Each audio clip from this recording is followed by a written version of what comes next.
The Renewable Fuels Association is urging the EPA to exclude several candidates from the review process of the RFS. Now, they argue that the candidates have demonstrated a bias against commercial agriculture and renewable fuels. RFA President and CEO Jeff Cooper joins us now with a further perspective. Jeff, thanks for being here. So let's talk about this triennial report for RFS and what's involved.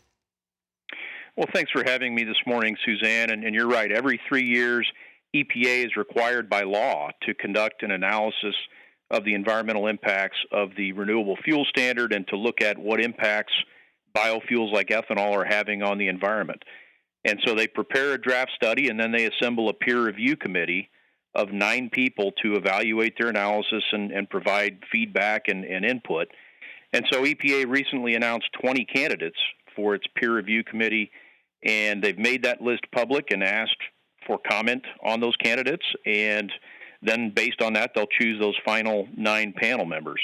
And so we did weigh in with EPA this week because we have some very real concerns about some of these candidates that are on the list. Some of them clearly have a deep-seated ideological bias against production agriculture and against ethanol.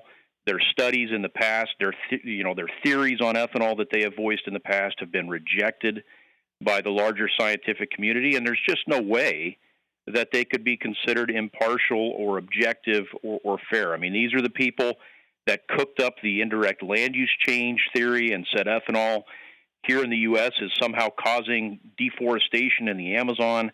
These are the people that cooked up the food versus fuel argument. So we have some real concerns and problems with them even being considered to evaluate supposedly in an objective manner, work that EPA has done looking at the environmental impacts of biofuels.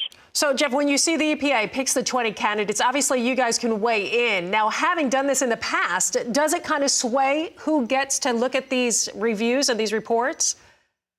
Well, I think EPA does consider the input that they get from the public on these candidates.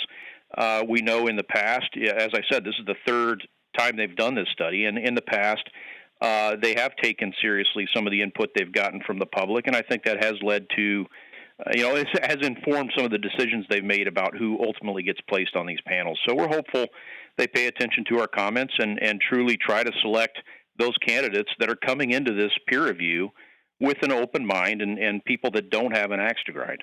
So set the record straight, when it comes to the benefits of the RFS and its value for the industry. Yeah, and that's the thing. Any objective, any fact-based, any science-based analysis is going to show that ethanol provides substantial environmental benefits. We reduce greenhouse gas emissions by 40 to 50% compared to gasoline. We reduce tailpipe pollutants that are linked to cancer and heart disease and respiratory illness. There's less impact on soil and water than you get with the petroleum fuels that we're replacing with ethanol. And in addition to all that, Suzanne, you're also getting the economic benefits. You're getting lower fuel prices, and you're getting a fuel that's produced here domestically that creates jobs and supports rural economies. Just great stuff. Thank you so much. That's President and CEO of the Renewable Fuels Association, Jeff Cooper.